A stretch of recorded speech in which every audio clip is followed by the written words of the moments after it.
This one's a huge one. So day 9 of this challenge that I'm running on Facebook, and I'm sending some emails to my current email list. So if you want to get on there, make sure you comment below and I will get you on my email list. But today is about environment. And I find this one so important because we don't even think about it. Like on a regular basis, we're not thinking about the type of TV shows we're watching, the type of conversations we're having. And it can even go to the type of food we're having. Is that uplifting our mood? Is it bringing us down? Are these conversations making us feel better, or are they kind of making us feel bad and keeping us stuck in this chapter, this recycled chapter of our lives, right? Because our life could be looking like a book.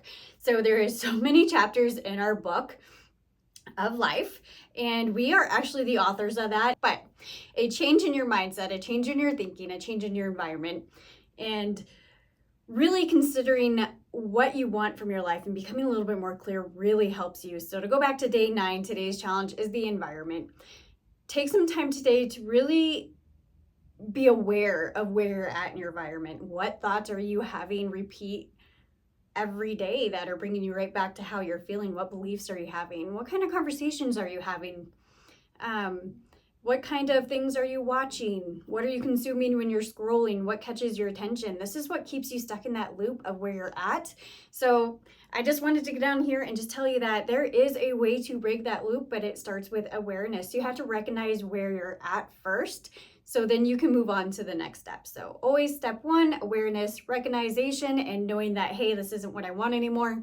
And instead, I rather feel this way. I rather experience life this way. I rather have these thoughts, these conversations. I rather watch these kind of uplifting things that actually make me happy.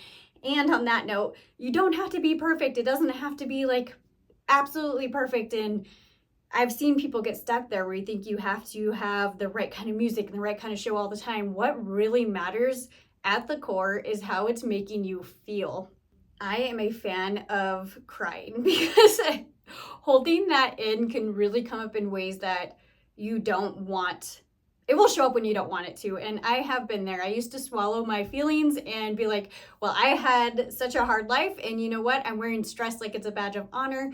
But it came up in panic attacks at one point in my life, and came up from absolutely was not expecting it, the way that panic attacks work. So make sure that you're expressing your emotions, and the trick there is to express them, cry, rage dance, scream in your pillow, do what you need to release those emotions and not stay there. So in that aspect, I am a fan of like the music that brings out those emotions on those certain times, but on your daily, when you don't need to release that kind of stuff, make sure you're being more careful with what you have in your life, the conversations, the people, the environment, all that kind of good stuff. So if you have any questions or you would just want to add to the conversation, please do. I would love to have a conversation with you. And remember that a good life, having what you want and what you desire and feeling the way you want to, is meant for you too.